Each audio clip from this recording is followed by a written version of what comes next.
Hi, this is John, and welcome to another episode of History and Prayer, America 250, highlighting 250 years of American prayer. On 19 November 1863, President Abraham Lincoln gave the Gettysburg Address to throngs of people gathered to dedicate the National Cemetery of Gettysburg in Pennsylvania. On 15 July 1863, General Robert E. Lee decided to lead his forces into Pennsylvania for three key reasons. First, Lee wanted to relieve pressure on Virginia, which had been the central battleground for much of the war, as its resources were being rapidly depleted. Second, Lee intended to strike a decisive blow to Northern morale, potentially increasing the anti-war sentiment and pressuring President Lincoln to negotiate for peace. Third, he wanted to force the Union Army, led by General George Meade, to fight on Confederate terms, hoping to draw it away from its supply lines and fortifications, forcing it into a decisive battle on ground of Lee's choosing. The Battle of Gettysburg, fought from July 1st through the 3rd, was a decisive Union victory and is widely considered the turning point of the Civil War. General Lee's ambitious second invasion of the North was halted, and his Confederate Army of Northern Virginia was forced to retreat back into Virginia.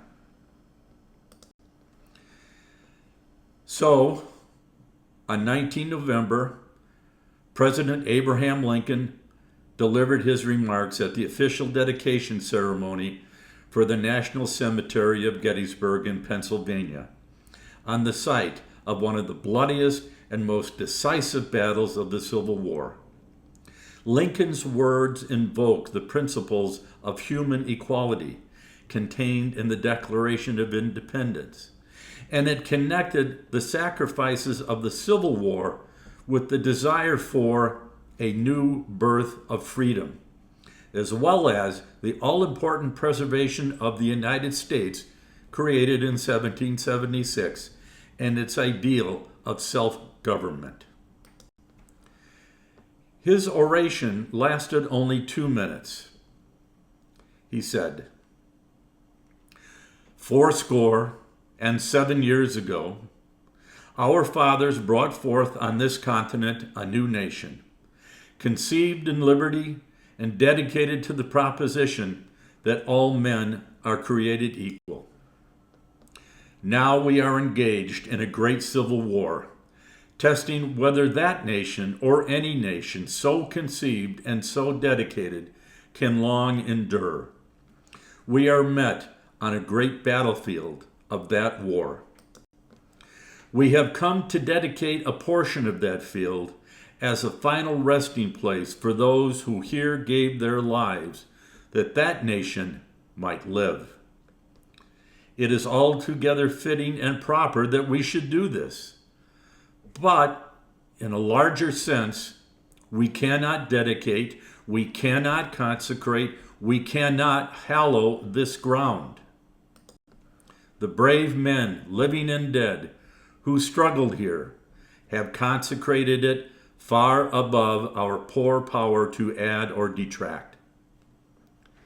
The world will little note nor long remember what we say here, but it can never forget what they did here. It is for us, the living, rather, to be dedicated here to the unfinished work which they who fought here have thus far so nobly advanced. It is rather for us to be here dedicated to the great task remaining before us, that from these honored dead we take increased devotion to that cause for which they gave the last full measure of devotion. That we here highly resolve that these dead shall not have died in vain, that this nation, under God, shall have a new birth of freedom, and that government of the people, by the people, for the people, shall not perish from this earth. When I was in 5th grade, I had to memorize the Gettysburg Address. And I remember being somehow impacted by the phrases, "These dead shall not have died in vain," along with the words, "that government of the people, by the people, for the people, shall not perish from this earth." So I will close with Lincoln's final words of his first inaugural address. He said, "We are not enemies, but friends. We must not be enemies. Though passion may have strained, it must not break our bonds of affection.